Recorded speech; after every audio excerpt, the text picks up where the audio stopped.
video is sponsored by Planoly. If you're new to studio or beauty photography, setting up your first shoot can feel intimidating. But there are ways that you can simplify your first beauty shoot, and in today's video, I want to talk about some of the essentials that you might need. For those of you who are new to this channel, hi, my name is Kaylee and I've been doing beauty photography primarily for around 6 years or so now. And I know that on my first beauty shoot, it was incredibly intimidating to step into a studio when I hadn't really been in a studio very often throughout my photography career up until that point. So in this video, I really want to simplify some of the things that you might need for your first beauty shoot, or if you are looking at getting into beauty photography and you want to take some small steps. Some of these things are just really good essentials to keep in mind if you're looking at getting into this type of photography. As I mentioned, I think it also works for studio photography a little bit. If you haven't had a lot of experience with studio photography, some of these tips might help you out as well. Before we get into it, a quick word from today's video sponsor, Planoly. Planoly is an online social media planning platform,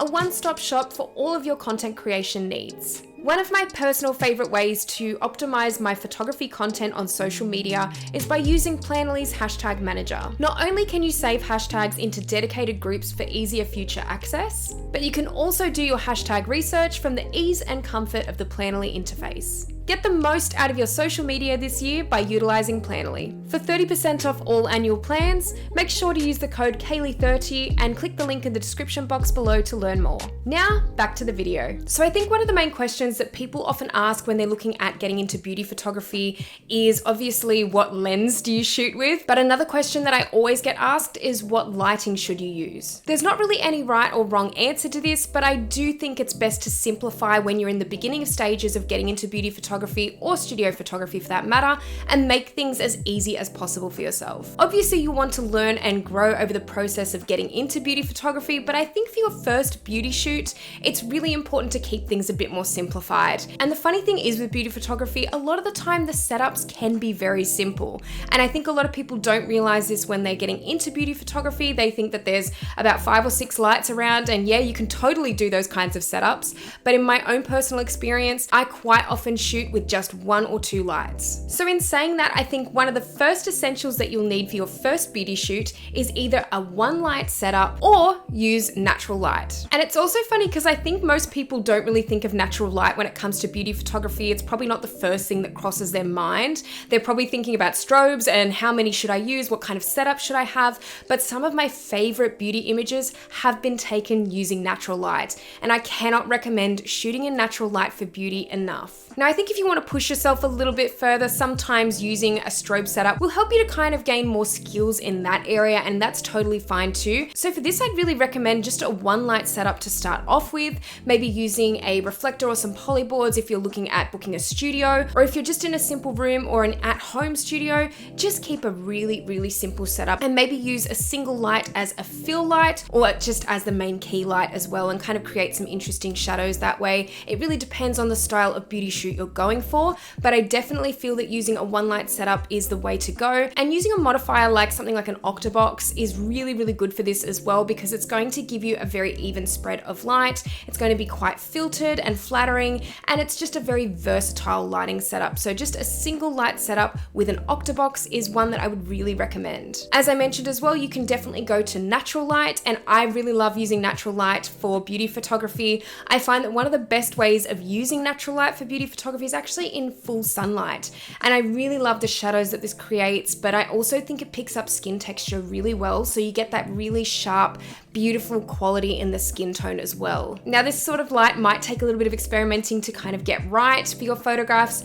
but I do recommend it, as like I said, some of my favorite photos have actually been taken using natural light, and I really think that a lot of people don't do enough beauty photography with natural light. It is really incredible what you can achieve with that. Even using something as simple as window light can really look very flattering for beauty photos, and I think if you're just in a really plain kind of room or an at-home setup, you can take amazing photos with just using window light. Now, the next thing you might need for your first beauty shoot is actually just a simple white wall. Now, I would actually recommend starting off with just a white wall or a white backdrop if you have one, and I would actually recommend this for a couple of different reasons, but the main reason is because quite often when you do start beauty photography and when you kind of are excited to get into that kind of style of photography, and I know this definitely happened to me on several occasions when I was first starting to do beauty shoots, is that I was really excited to try out different different backdrop colors. And of course, there's nothing wrong with doing that either. I think that it really adds a lot of spice to a photograph, but and there's a really big but here, it can take a while to actually realize what backdrop colors look best in certain shots. And I say this with a lot of caution because sometimes I've only brought one backdrop color along to a shoot and it's been completely not the right color. It's a really tricky thing trying to work out what colored backdrops look best with certain skin tones as well. And it really is a lot of the time all about the skin. With beauty as well, you're so close up to it. So having a color that kind of throws that off can be really detrimental to the shoot overall. I remember there was this one particular backdrop I used to love using initially, and I think this was before I really gained more of an eye for beauty photography, and it was a really bright hot pink backdrop, and I just wanted to use it in every photograph because I think at the time that was a really popular color to use as a backdrop, but unfortunately it was the kind of color that really did throw a lot of skin tones off, and it drew all the attention away from the model in the photograph to the backdrop immediately. So as much as I totally recommend experimenting with as many backdrops as you want, I think for your first beauty shoot, if you're a bit nervous or you're just starting out, you just want to kind of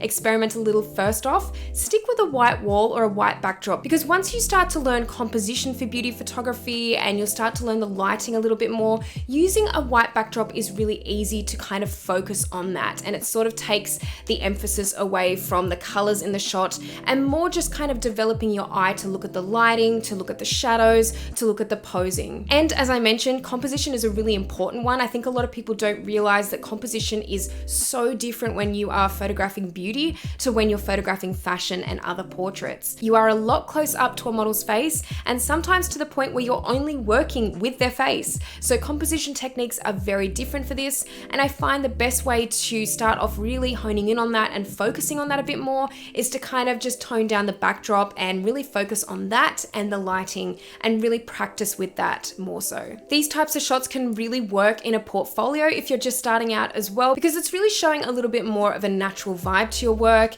and nothing too crazy. And I think that's another thing a lot of people don't realize is a lot of clients and a lot of brands will want to see those really simplistic, minimalistic shots that you can really achieve with a simple white backdrop as well. They can really produce more versatile shots, and especially if you're working with models from modeling agencies as well, a white backdrop will be really great for that. And then the third essential that you might need for your first beauty shoot is a reflector, and I want to emphasize that this is a white reflector that you might need.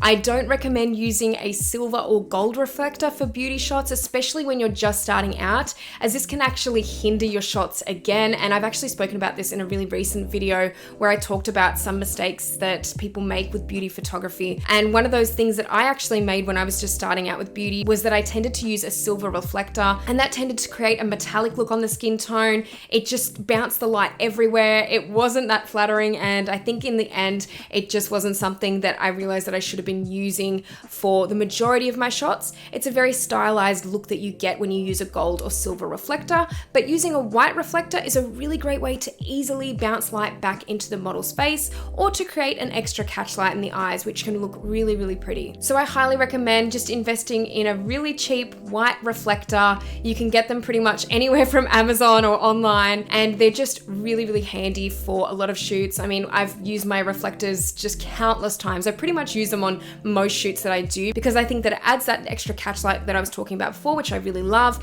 but it also just kind of softens any shadows that you might be getting from your key light, or even if you're using natural light, this is another way to help fill in any shadows that you might be getting. And you will start to realize as well that catch lights are a lot more important when you are very, very close up to a model's face. It's actually really important to see the catch lights and to see them be more prominent in a shot, because they'll just really add to the sparkliness of the eyes overall and won't make them look kind of lifeless or anything like that. So definitely recommend using a reflector to do that, to bounce the light back into the eyes and into the face itself. And I feel like with these three essentials that I've spoken about today, they can really help you out on your first beauty shoot. Well, I hope you really enjoyed this video today, and let me know in the comments section down below what you would recommend to use on your first beauty shoot if you're a professional, or if you're someone who's looking at getting into beauty photography and you've got any questions about this, feel free to put them down in the comments section as well. If you like this video today, please give it a thumbs up, and if you haven't subscribed to this channel already, make sure you do, because I'll be posting a lot more videos like this one. And also make sure to let me know in the comments what you want to see on my channel. I'm always open to taking requests, and I'm happy to hear what you guys want to see. But thank you so much as always for watching, and I'll see you in the next video.